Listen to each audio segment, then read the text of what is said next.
मैंने रेमडेसिविर जैसा इंजेक्शन 60,000 में खरीद करके हॉस्पिटल को दिया और वो हॉस्पिटल ने झूठ बोल दिया कि हमने दे दिया और उसको इंजेक्शन नहीं दिया।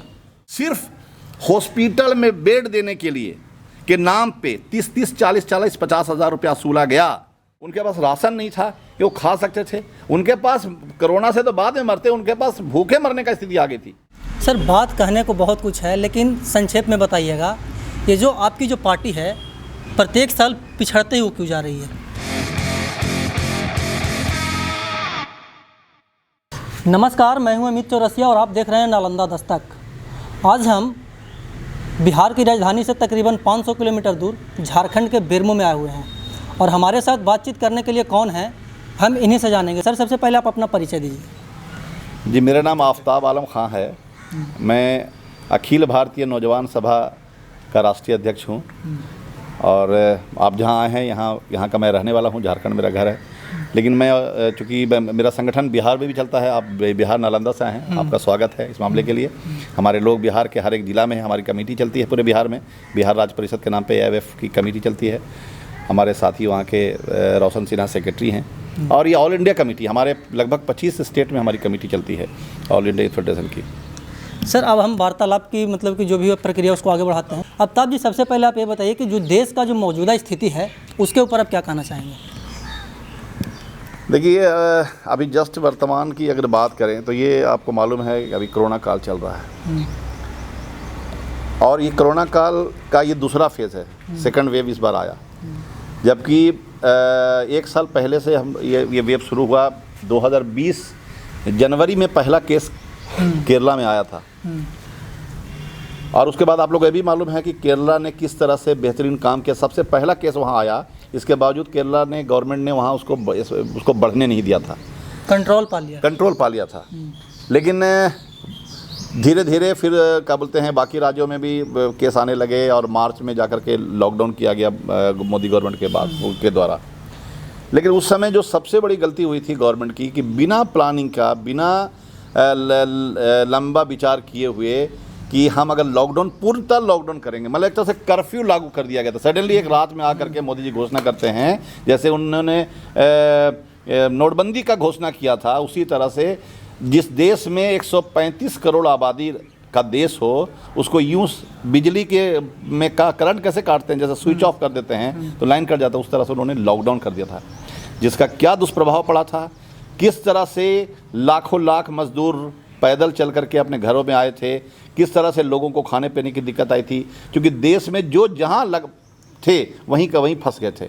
उनके सामने खाने पीने की समस्या हो गई थी, जो कुछ दिनों तक जितना दिन तक वहाँ रह के खा सकते थे खाए, उसके बाद उन लोगों को पैदल निकलना पड़ा और क्या कुछ हुआ था पूरे देश को पता है। लोग जहाँ पे हैं वहीं पे रहेंगे, प्रधानमंत्री नरेंद्र मोदी का ऐसा वक्तव्य था। लेकिन ये बात तो सही था कि लोगों को जहाँ थे वहीं रहने का, लेकिन इसके साथ साथ आप सिर्फ किसी को बोल दीजिएगा कि आप एक रूम में बंद हो जाओ, तो बंद हो जाने से ही सारी समस्या तो समाधान नहीं हो जाती है। उसको वहाँ खाने, उसको जीवन यापन के लिए, जिंदा रहने के लिए रहने का जगह होना चाहिए। कोई अपने निजी कामों से गया हुआ था, कोई शादी ब्याह के कामों से गया था, कोई किसी कॉन्फ्रेंस में गया हुआ था, कोई मीटिंग कार्यक्रम गया था, कोई स्कूल कॉलेज में पढ़ाई के लिए गया हुआ था, कोई अपने यूनिवर्सिटियों में थे, लोग हॉस्टल में बच्चे लोग थे, जो जहाँ नौकरी कर रहा था वहाँ थे। तो क्या सारे लोगों के पास खाने से लेकर हर चीज़ की व्यवस्था थी? क्या इसके बारे में विचार किया गया था? अगर थी तो लोगों के पास, हम लोगों को जब उस समय जब इन्वॉल्व थे डायरेक्टली, तो मैक्सिमम जगह से फ़ोन इसी बात कर रहा था कि हमारे पास 3 दिन का राशन बचा है, हमारे पास 4 दिन का राशन बचा है। फिर जो लोग भाड़े के घर में रहते थे, उन सभी के मकान मालिक को ये समझ में आ गया था कि चूँकि भाड़ा नहीं दे सकता है, तो लोग दबाव बनाने लगे थे कि हम कुछ नहीं जानते हैं, अगर तुमको 2 महीना रहना है तो पहले हमको एडवांस दो। और उसके बाद जो लोग प्राइवेट कंपनियों में काम कर रहे थे, वो प्राइवेट कंपनियां भी 2 दिन, 4 दिन, 10 दिन, 1 हफ्ता, 10 दिन तो उन्होंने राशन पानी देने का काम किया। उसके बाद वो लोग राशन पानी देना बंद कर दिए, उनका फ़ोन उठाना बंद कर दिए, उनके द्वारा जो पिछले में जो काम किया था उसका पैसा देना बंद कर दिए। तो उनके पास पैसा नहीं था कि परचेस कर सकते थे, उनके पास राशन नहीं था कि वो खा सकते थे, उनके पास कोरोना से तो बाद में मरते, उनके पास भूखे मरने का स्थिति आ गई थी। और राज्य सरकार और केंद्र सरकार के लाख प्रयास के बावजूद भी सरकार 100% लोगों तक रीच नहीं कर पा रही थी। या कहिए कि 25% लोगों तक रीच नहीं हो पा रही थी। क्या लोगों को जो जहाँ थे, सरकार ने ये सर्वे करवाया? जैसे हम लोगों ने जब रीड किया तो केरला गवर्नमेंट ने क्या किया था, जितने प्रवासी मजदूर हैं उनका क्या किया, थाना वाइज, हर पुलिस थाना वाइज स्टेशन के द्वारा। पुलिस स्टेशन के द्वारा सर्वे करवा दिया और एक प्रचार करवा दिया कि जो लोग प्रवासी मजदूर हैं या दूसरे राज्यों के रहने वाले हैं वो थाना में आके रजिस्ट्रेशन करा दें, आप अपना नाम और पूरा लिखवा दें आधार कार्ड के थ्रू। आपने रिकॉर्ड करवा दिया लोगों ने।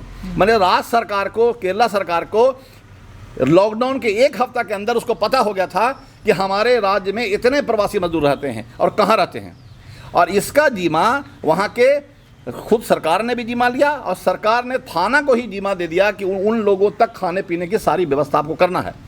राजनीतिक कार्यकर्ता, पॉलिटिकल कार्यकर्ता जो लोग कर रहे थे, यूथ फेडरेशन ने भी काम चलाया, पॉलिटिकल पार्टी ने भी जो है वहाँ पे सत्ता में है और जो विपक्ष में है सब उन लोगों ने भी चलाया, अभियान चलाया। इसके अलावा सरकार ने थाना के थ्रू और लोकल एनजीओ के थ्रू और दूसरे सोर्सेज से उन लोगों को, और आपको जानकारी बता रहा हूँ, 6000 किचन माने खाने पीने का 6000 जगह व्यवस्था सरकार ने किया।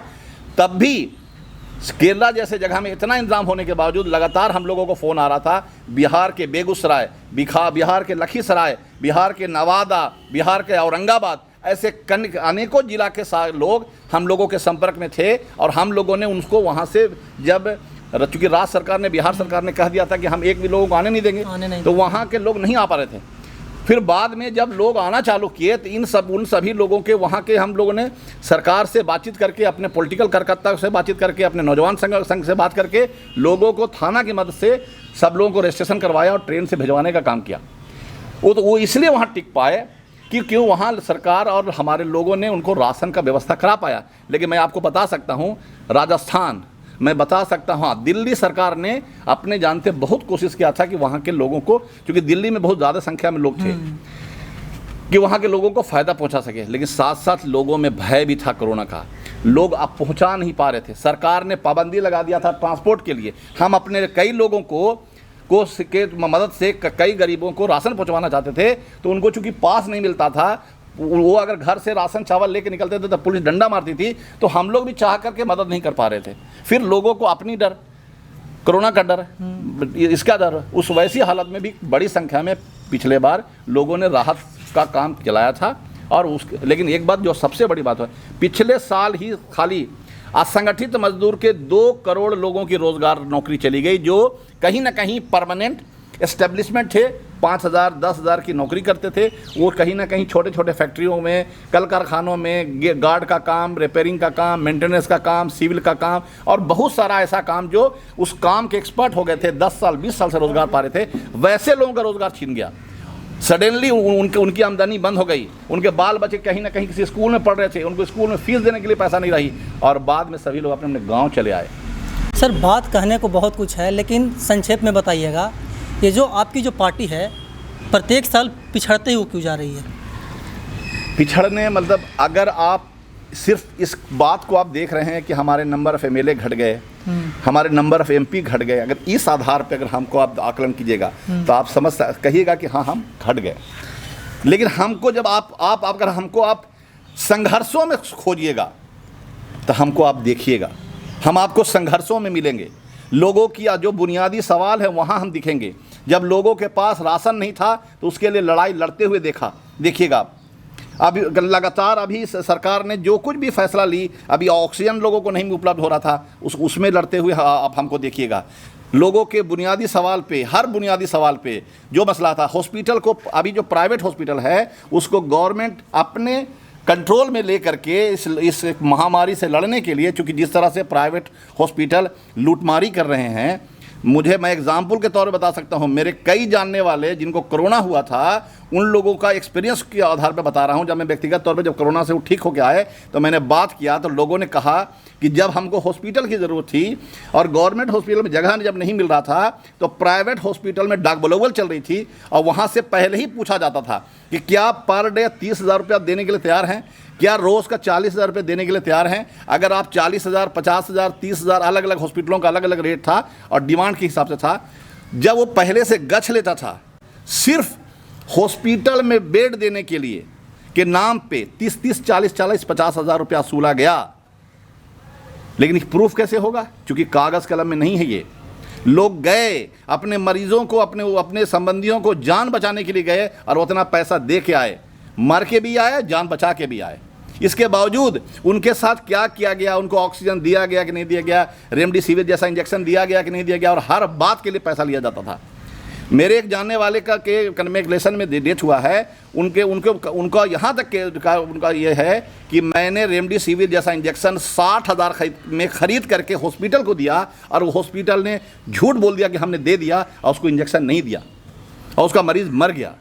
ये सारी चीज़ें भी हुई हैं। तो सरकार का पूरा जो व्यवस्था, जिसको हम लोग बोलते हैं कि सरकारी तंत्र जो था, इस बार पूरा फेल हो गया था और लाशों की ढेर लग गई।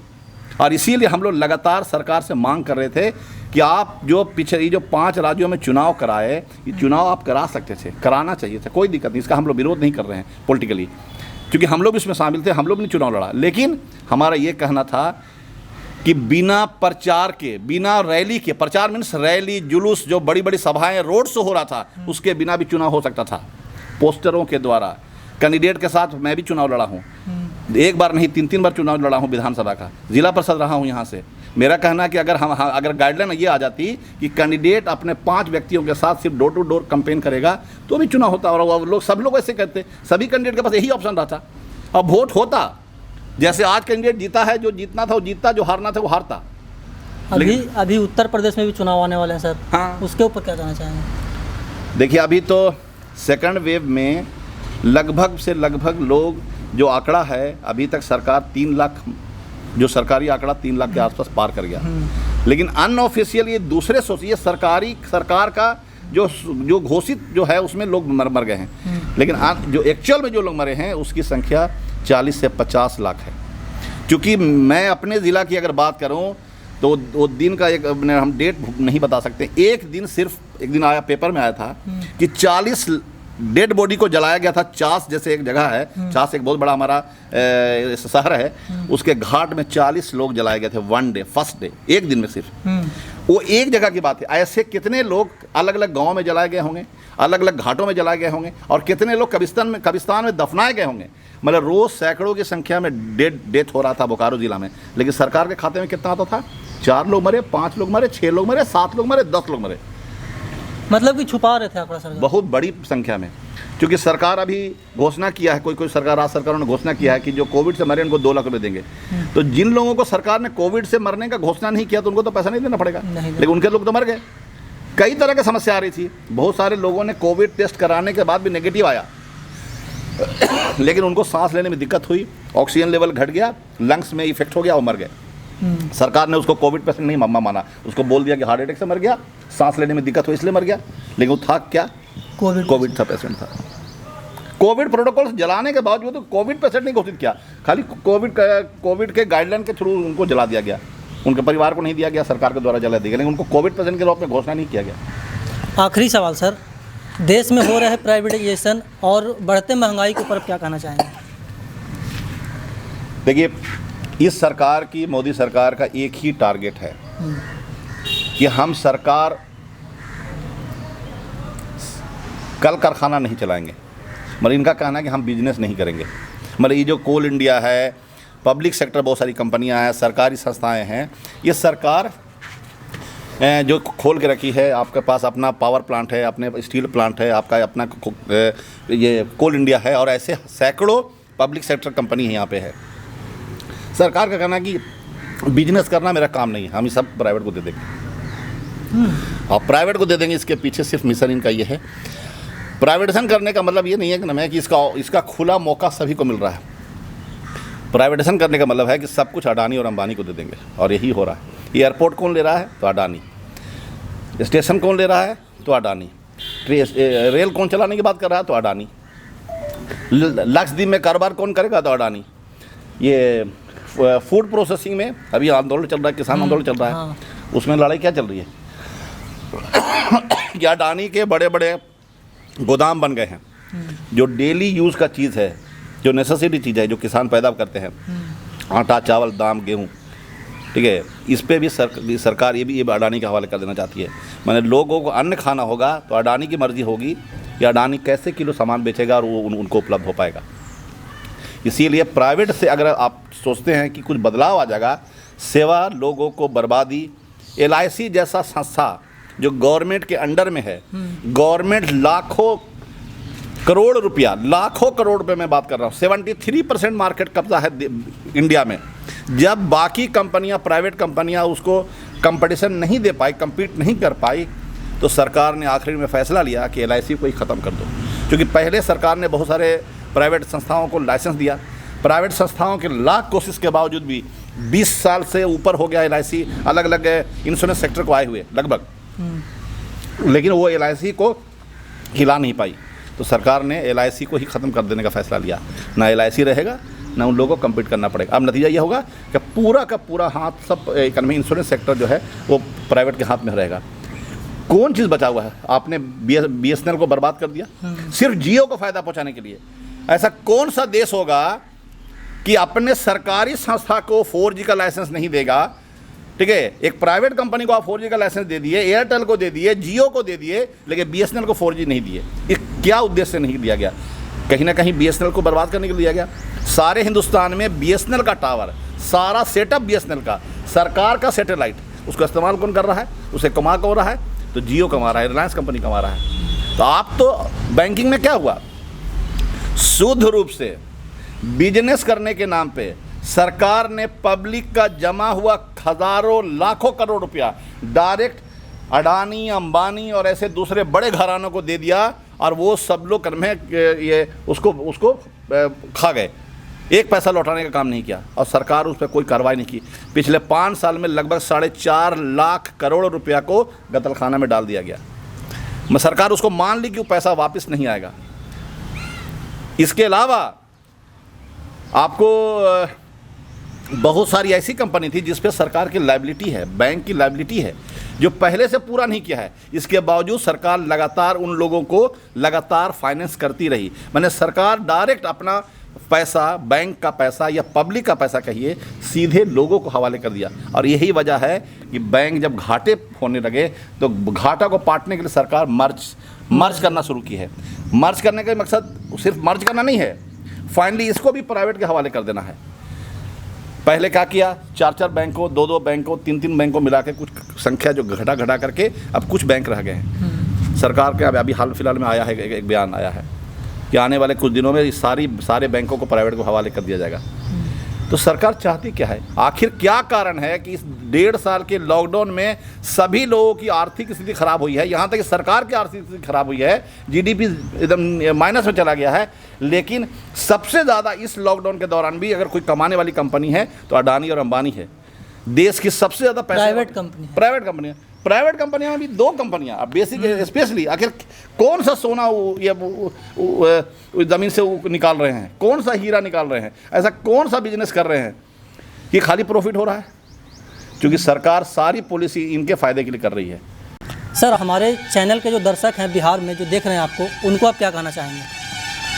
सबसे पहले तो मैं सबको बधाई देना चाहता हूं। आप सभी जो नालंदा दस्तक के जो दर्शक हैं, व्यूवर्स हैं, उन सभी को कि आप लगातार इस चैनल से जुड़े हुए हैं, और इस चैनल के माध्यम से आज मेरे साथ जो बातचीत भी हुई उसको आपको सुनने को मौका मिलेगा।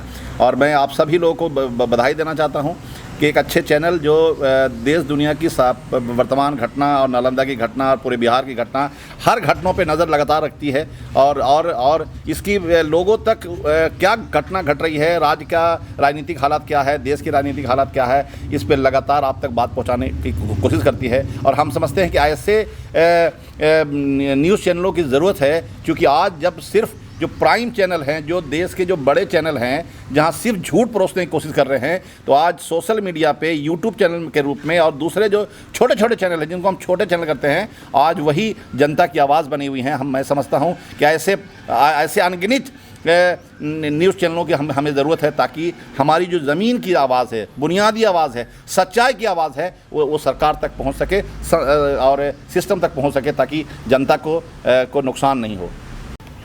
अच्छा, तो ये थे आफ्ताब आलम जी, जो कि हमारे हर एक सवाल का जवाब दिए। इनका कहना है कि सरकार सिर्फ और सिर्फ किसी एक पार्टिकुलर व्यक्ति को फ़ायदा पहुंचाना चाहती है। प्राइवेटाइजेशन एक मतलब कि प्राइवेट लिमिटेड फॉर्म के तौर पे 2 कंपनी को सिर्फ हैंडओवर करे जा रहे हैं प्राइवेटाइजेशन नाम पे ना, सिर्फ अडानी और अंबानी को फ़ायदा पहुँचाने के लिए सारा कुछ किया है। इनका कहना है कि केंद्र सरकार जो है सिर्फ और सिर्फ अडानी और अंबानी को फ़ायदा पहुँचा रही है, देश के तमाम जनता से उनको कुछ नहीं है। देश दुनिया की तमाम खबर देखने के लिए जुड़े रहे हमारे साथ। वीडियो जर्नलिस्ट राजू के साथ, नालंदा दस्तक, झारखंड।